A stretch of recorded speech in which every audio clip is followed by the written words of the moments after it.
bây tô ngà sinh nun cầm man lain beram no choi moi na zai sa thu thung pha te rin tho ka ria sui lung alenge Krista tel lo sinh nun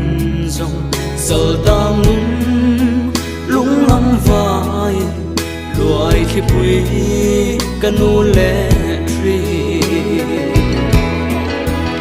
mi bụi gì ngã cả cala phát na lệ lim thon tên nè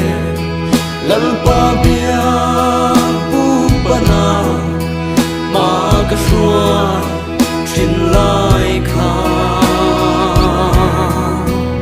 kan na enga nge ka ko chunga hiari kun reng mai le pathian pe sei ro ne na dam na vangin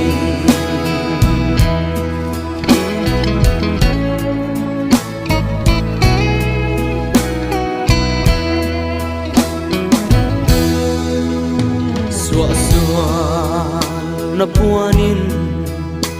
lam chuang ka zo lain ko vel ro pui na te nu tiang chona lal rong bo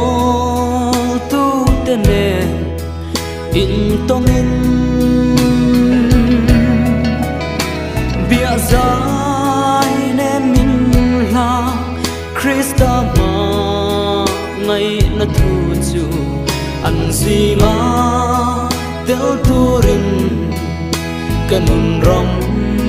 at sao ri si mi pui si na ka kala fat na le lim thom te me lal pa bia bu bana ma ka shuai chin lai kha kan na enga nge ka ko chunga hiani kun reng mai le pathian pe sei ro ne la dam na vangin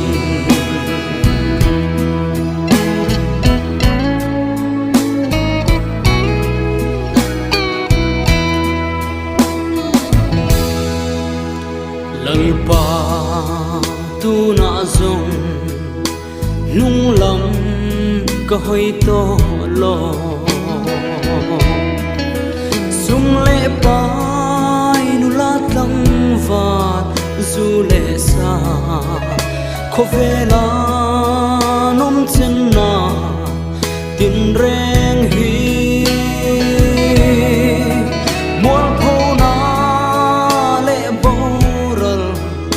na lam lia mayan di kan na tur hianin tu na ka tlan chua ke o tun ma hun liam ta a te khan kir theila pathianin kan kong min shuai lai ni a te kha o tiang e ma shin nun za thim ka ra hian ka leng lo tu isu da vida fa pa min khongai le sham ro isu da